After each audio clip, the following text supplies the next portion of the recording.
know that the police themselves acknowledge that Ijura is a flashpoint when it comes to elections in this country. We all know. I mean, since at least from 1992, the police themselves have been telling us, and the security apparatus have been telling us that Ijura is a very, very, very volatile place. It's a flashpoint, as they call it.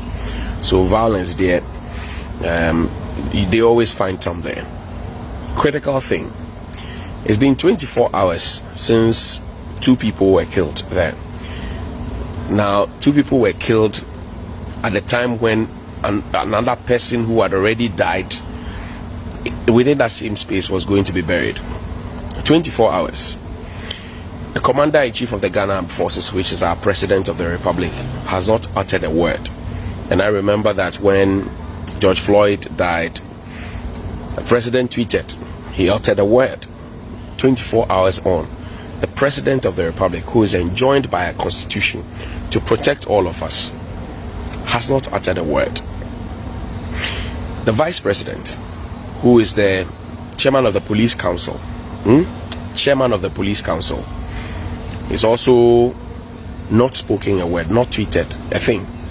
And our Vice President, by the way, is supposed to be a tech-savvy person. He's supposed to be a go-to technology person and all of that. So a little something on Twitter would have helped.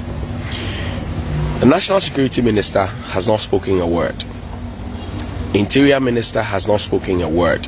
The Interior Minister earlier spoke about the death of Kaaka and condemned it.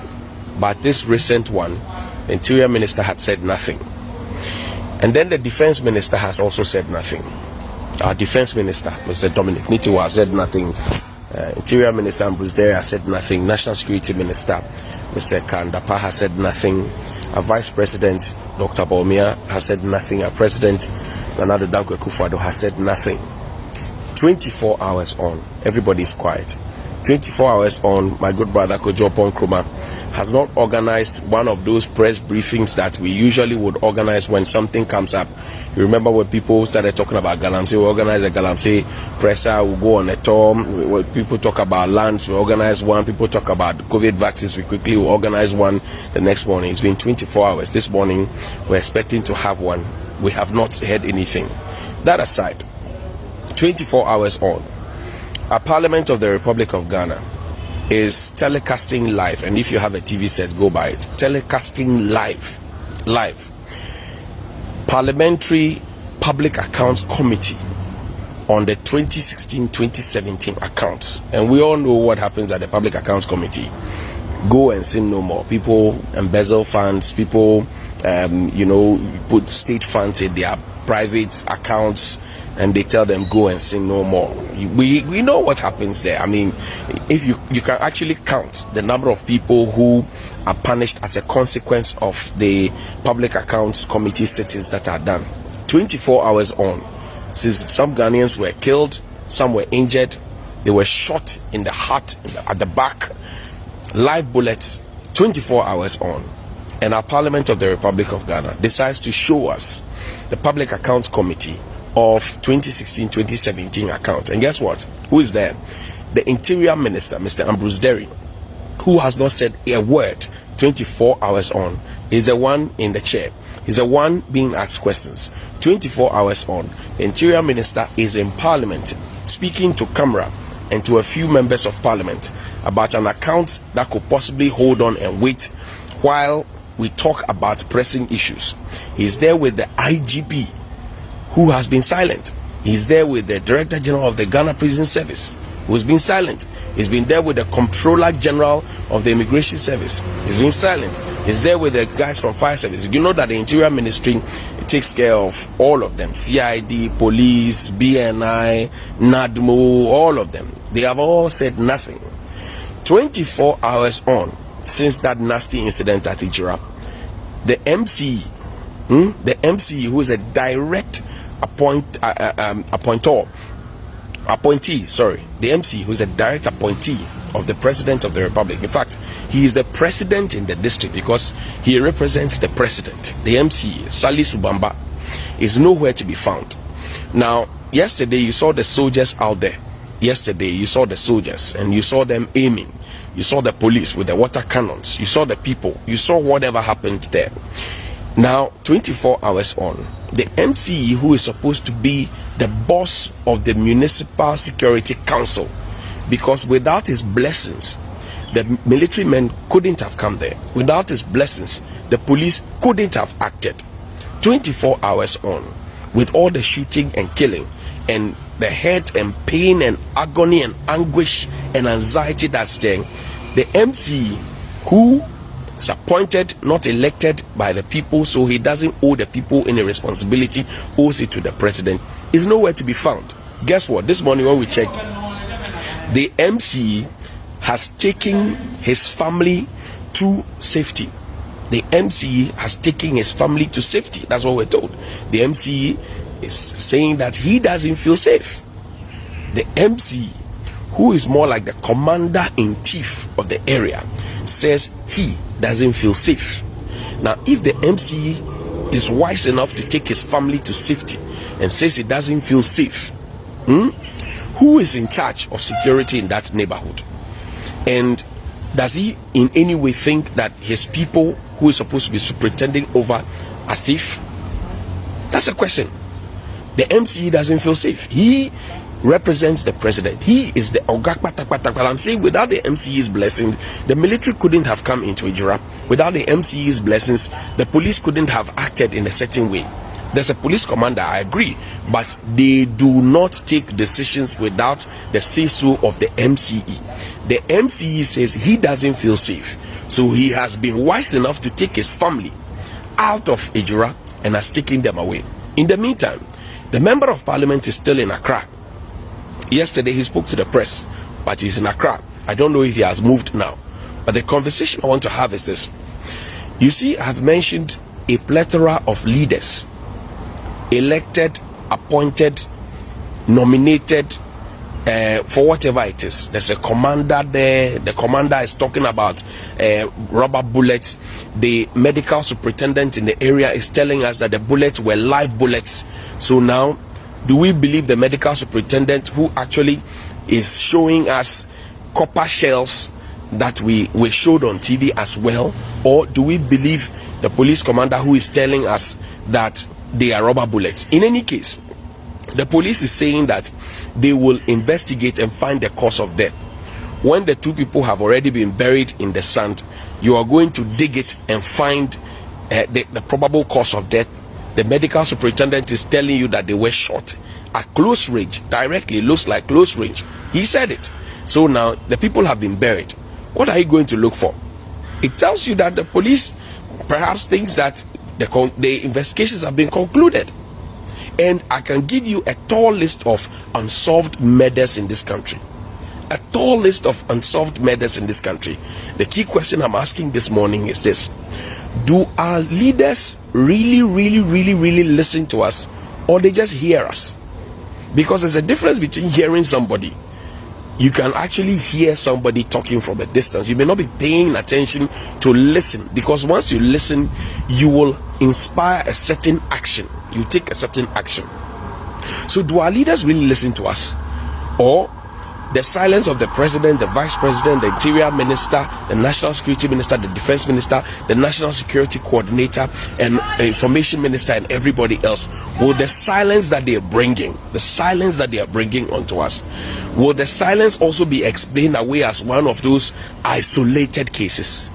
Because when something happens in this country, we talk about it, they say, oh, it is an isolated case.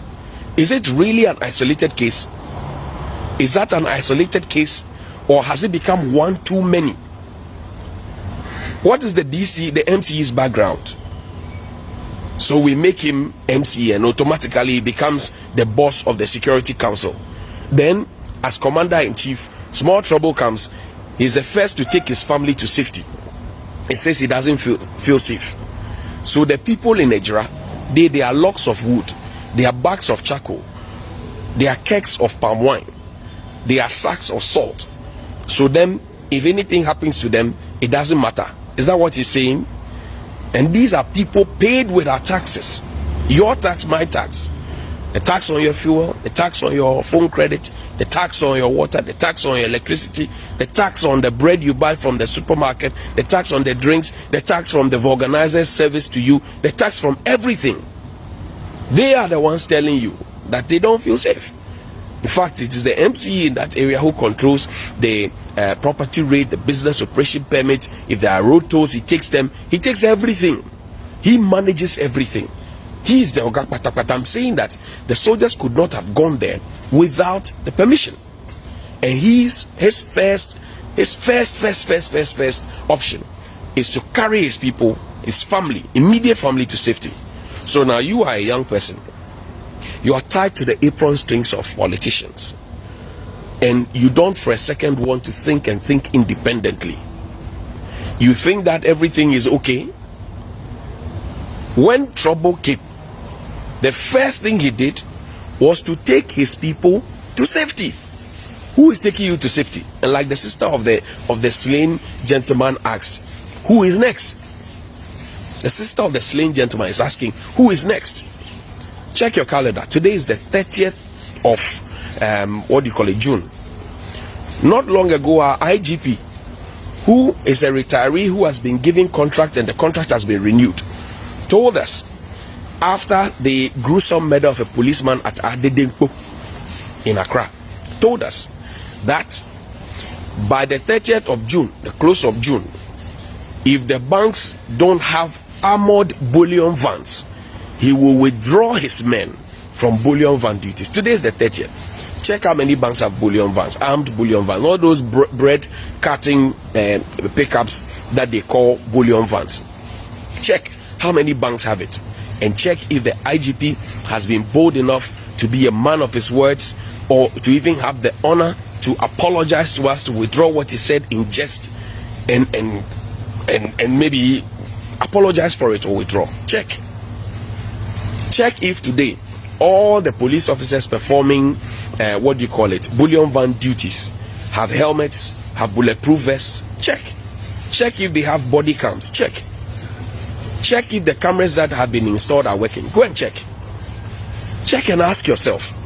So when we speak, we are speaking not because the government has to be made unpopular. I don't care if the government is popular or not popular. I care for my security. I care for my safety. And it is worrying when a direct representative of the president, appointee of the president to the good people of Ejura, there's trouble there, and the first thing he wants to do is to move his people to safety. I feel very, very, very disappointed. And it's there. And this is not the first time an MCE will move. You remember the Dentra Boase matter with Major Maxwell Mahama. It was Captain Maxwell Mahama, and he was promoted posthumously to Major Maxwell Mahama. You remember that one too? Where did the DCE go? So the DCEs who are supposed to be representing the president and protecting the people keep fleeing. They keep fleeing. And we have a very, very indecent appetite.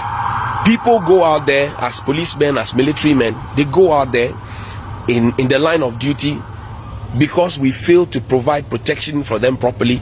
I mean, how much is a bulletproof vest? $200. How much is a V8? How much is a per diem? How much is the money we use to buy the flags for the children to mass up by the sides of the roads to wave at the president? How much is that? If we put those monies together, couldn't we be able to buy bulletproof vests for the husbands, for the brothers, for the sons, for the cousins, for the uncles of those who are killed in the line of duty every day?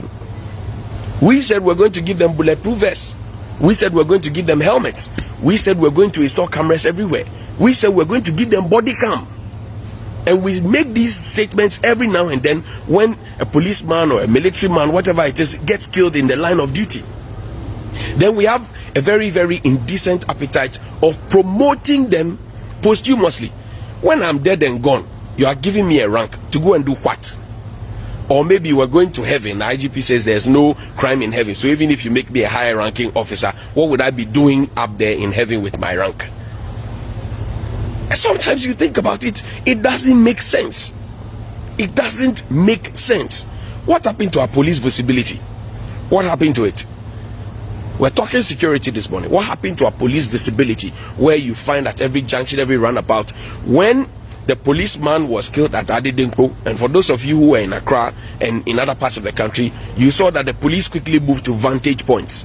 This morning, the vantage points where you saw those vehicles after the Adedinko matter and people started speaking, go and check if the vehicles are still there.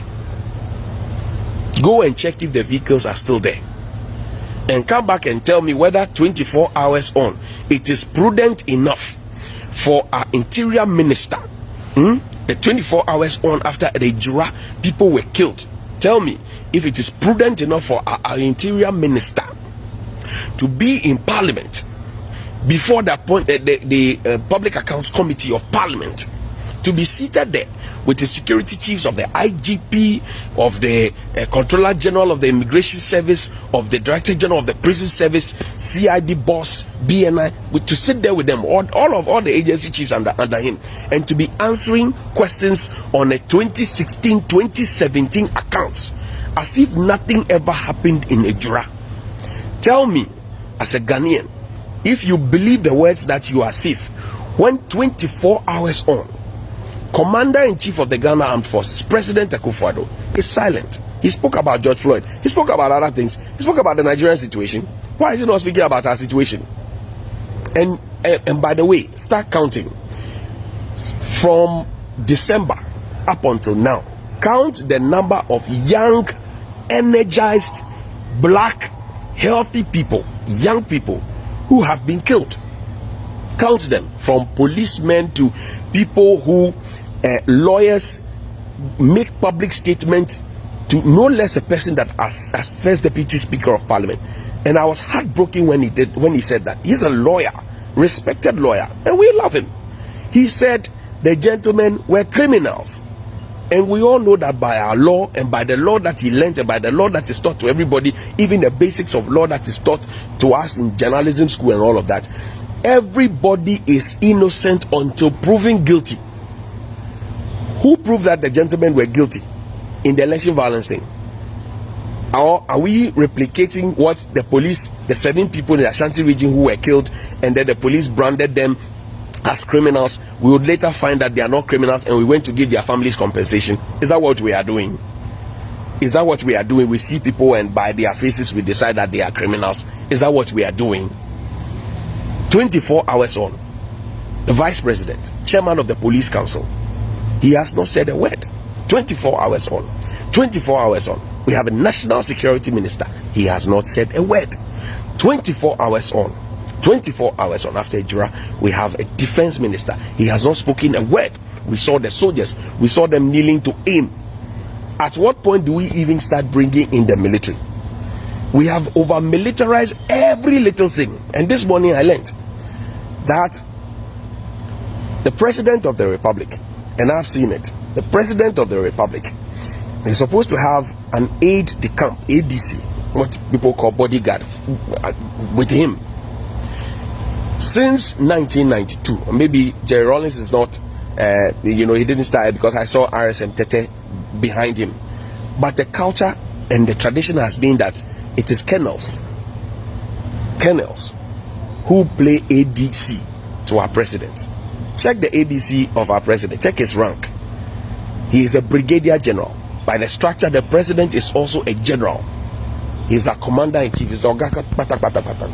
How does a general follow a general? And this morning when I raised the matter, I asked that question. I got security people WhatsApping and sending messages confirming that what indeed I had said was correct. Now they even add that apart from the president, who's supposed to be giving an ADC, every other minister, even the first lady, Mama Rebecca, is supposed to have a police guard. Mama Rebecca has a major, military police major right behind her. So then the question we're asking is this: we have militarized everything in this country. You heard the conversations about soldiers pounding fufu. You enter the malls these days, you see them pushing carts, following one lady or one gentleman. You see them driving people. You see them doing all manner of work. And you are asking yourselves, why are we cheapening our military like that? Why? The Electoral Commission the institution called the Electoral Commission is guarded by the formed police unit of the Ghana Police Unit, Police Service, FPU. They are competent, very, very competent men and women in there. Formed police unit, FPU, and you see their tanks in town. In fact, yesterday the water cannon or water tank in Ejura was that of the FPU, a blue one from the FPU. The Electoral Commission itself, the whole building, the whole institution is guarded by the FPU. Guess what? When we wanted to provide security for our electoral commissioner, we went to bring soldiers. And you meet the electoral commissioner in town and you think that we are in a state of emergency because she has more than 5 or 6 or 7 soldiers following her. Then you are asking yourself, what the hell is happening in this country? We saw soldiers carrying the files of lawyers. We saw them. And it is no longer funny because now, check, the ministers move and soldiers are following them. Some MPs move in power and the soldiers are following them. Get the soldiers back to the barracks. That's what Colonel Festus Abuaji said. He said, get the soldiers back to the barracks. You know why? Because, and these are Colonel Festus Abuaji's words. I'm paraphrasing. I'm not quoting, I'm paraphrasing. He said, if ever we have problems and we keep calling on the military every now and then to come and fix the problems for us, one day the soldiers would themselves decide that we can't be called every now and then to go and fix the problems. It appears the people don't know how to handle their affairs, so let us go and handle their affairs. May that day never happen. But that is the conversation, and that is a conversation that must sit with all of us. We have over-militarized everything, that even at common parties and weddings of people in power, big people, you find soldiers lurking and walking around. And I ask myself, what the hell is happening in this country? What the hell is happening in this country? What is happening? That we have militarized everything. And you know what that does? It makes the people lose confidence in the police service. When people start seeing that when there's a matter, and even before the matter escalates, because yesterday whatever happened at Ejura, we had reporters there who were filling us in 247. We had other correspondents from other media houses who were also sending information because they are affiliates, sharing information with us. We saw the video. Have we lost it when it comes to crowd control? Are we suggesting that our police does not have what it takes, the capacity to do crowd control? Is that what we're saying? Because we buy our police helmets, we buy them shield, we buy them body armor. So when it comes to crowd control, we know that they are competent. And we saw it when George Floyd died. You saw how beautifully they controlled the crowd. You saw how beautifully they did. They did it effortlessly. Must our case be always violent? Effortlessly, without sweat, effortlessly. And I'm saying that our people are competent to take the monkey political hands out of their situation, they will perform. Take the monkey hands out of their situation and they will perform. Take it out of their situation, they will perform. We have littered everywhere with politics. Everywhere with politics. Since we started this fourth Republican dispensation, we have had 3 lawyers as presidents. President Kufuor, President Mills, and President Akufo-Addo.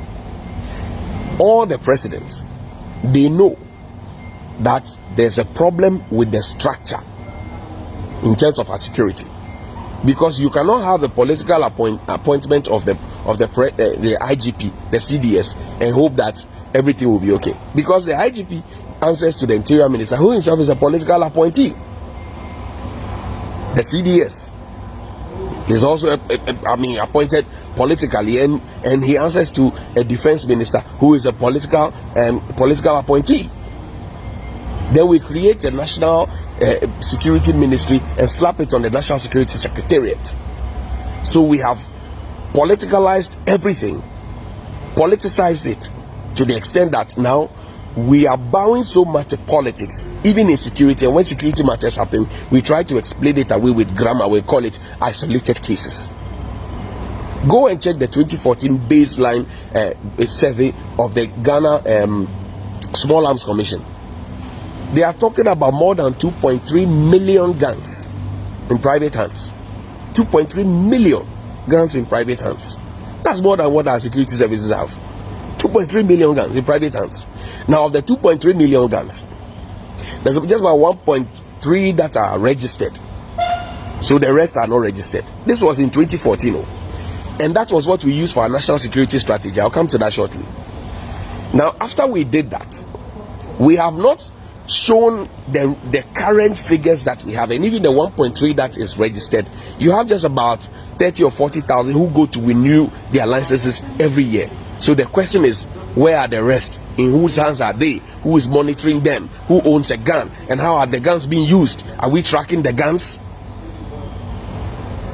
These are very, very pertinent questions that we should be asking. Then we launch a national security strategy. So is what's happening in Ejura our first test of a national security strategy? Will our national security strategy pass the litmus test? Will it pass the litmus test? Will it pass the litmus test? That's the question we're asking. So it is not about, oh, you have to feel safe. When the people themselves, somebody has been mobbed, he's killed, we're going to bury that person, and then 2 more persons die, 4 others get injured, and you ask yourself, that constituency, the Ejura constituency, that particular constituency was one of the 275 constituencies that we bought ambulances for. That constituency, yesterday, with all the hue and cry when everything was happening, people were being shot here and there. Where was the ambulance? Was it carrying cement as usual? And we are all part of the problem, because when matters come, we do touch and go. Our fire service not so long ago was using was using taxis to go and fight fire. They didn't even know the magnitude of the fire they were going to fight. They had fire extinguishers, they sat in taxi, and they were going to fight fire. Jesus Christ, my Lord. They were going to fight fire in a taxi. Then we had an ambulance carting cement. The cock and bull story that it was not in the fleet. When it was outdoored at the Independence Square, it was given to somebody who is monitoring. And I thought those ambulances had tracking devices. Just catalog the issues. So the problem is that we have a huge albatross on our necks that we need to fix, and we need to stop playing sitting pretty. I'm saying it is unacceptable that 24 hours on after Ejura, President is silent, Vice President is silent, Interior Minister is silent, National Security is silent, Defense Minister is silent, everybody is silent. Guess what? Interior Minister is in Parliament answering questions on the 2016-2017 accounts. We all know what happens at the Public Accounts Committee. And another interesting thing, the militarization. Since last year, soldiers were deployed during the registration exercise. We saw how the soldiers invaded some communities, and we were told that they were policing the borders. But recently TV3 showed you a documentary called The Porous Borders, where we showed you how the people in uniform themselves are complicit in people crossing to and fro with all manner of things. Then you saw the soldiers get into Parliament. Up until now, we don't know who made the call to get the soldiers into Parliament. Who made the call for the soldiers to get into Parliament? Who made that call for the soldiers to get into Parliament? Who made that call for the soldiers to get into Parliament? Who has answered that? What has become of Howard Combs's shooting incident at the registration? She admitted. She said, I shot the sheriff. She admitted. Who admitted? What has happened in that particular matter? You remember the 436 pistols that were seized? They were impounded. You remember them at the ports? Over 400 pistols. Who has spoken about them again? Who has spoken about them again? There's Galamsey. There's shooting. There's everything that is happening. And when you talk, we organize nice press conferences, and we keep talking about it, and we keep polishing everything with English. We didn't vote for people to come and be speaking English to us. We didn't vote for people to come and be speaking English to us. We didn't. So if things are getting out of hand, and guess what? The Kaaka gentleman who died, He was on Facebook talking about the ills of society. He was on Facebook talking about bad roads, talking about hospital. He was on Facebook talking about Bola and all those things. Yesterday, when we took you into the Ijura hospital, you saw that there were no beds.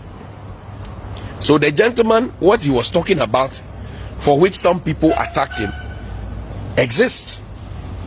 Not to rule out the fact that, well, he may have had issues with some people. The police are investigating. But I'm saying that at least we do know that he was on Facebook doing what I'm doing, talking about the ills of society. And like the sister asked, who is next?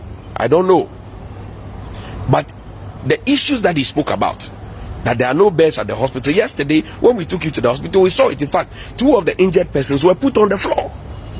Empano ebiniho. Empano ebiniho.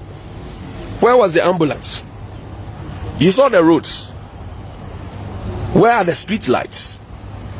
We pay everything. They deduct everything from us. We pay every single thing. They deduct everything from us. And yet you ask yourself the questions. Why is it? Why is it that our clergy, our CSOs, clergy, Christian Council, CSOs, you find them, we are marching here, we are doing this. Why are they all quiet? Peace Council, clergy, and why is everybody quiet? And I will refer you to 2016 or prior to 2016. Do you remember Occupy Flagstaff House? You remember that? You remember Occupy Flagstaff House? Go back to that video. Check the people on demonstration that day. Occupy Flagstaff House. I am daring you. Check the people in that video back then. I remember that day it was raining. I went to cover that event.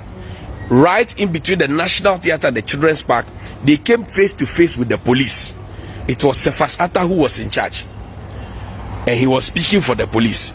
They stopped them. They went head on with the police and they broke through and they came to present their petition. Today, those people are in very juicy positions. I saw Ken Oforiatta. I saw Yofi Grant. The list is endless. I saw Isan Kuma. We saw all of them. Why are they not speaking today? Because the things they complained about then are the very things that are happening, perhaps even worse. So why are they not speaking today? And the people say fix the country, then we have a counter that fix yourself, and then we have the vice president come, list 70 items that have been done and says we are fixing it. Fair enough. But must it take the vice president to come and remind the people what the people were told before the elections that was being fixed? Must it take the vice president? Because the vice president organized results fair, correct? The vice president launched a website, delivery.gov. All the achievements of the government in the first term was put there. So the people are telling you that what you are telling them, they cannot see it. Then you come and list the things again. Fair enough. A reminder is always good.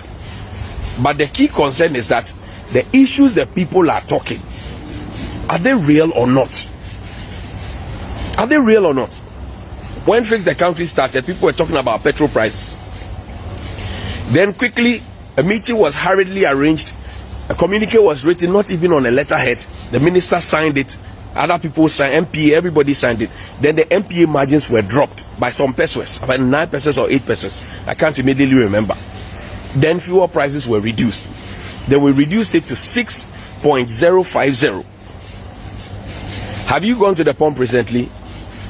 From what was reduced, about 8 pesos or so, that was taken off it. Then it came to 6.050. Now it has shot up to 6.230. If you be man talk. 6.230. It may go up again. And I'm saying that the people who spoke back then, why are they not talking again? People say it's table manners. I don't know. But for me, my biggest shock is that 24 hours on, after Ijura, lives have been lost.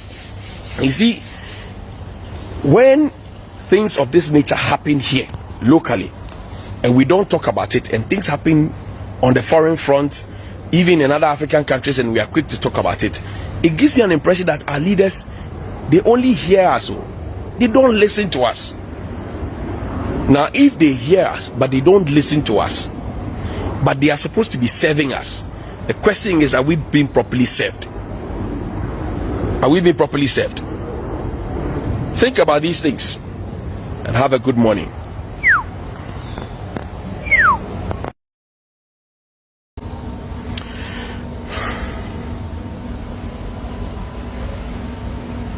Morning.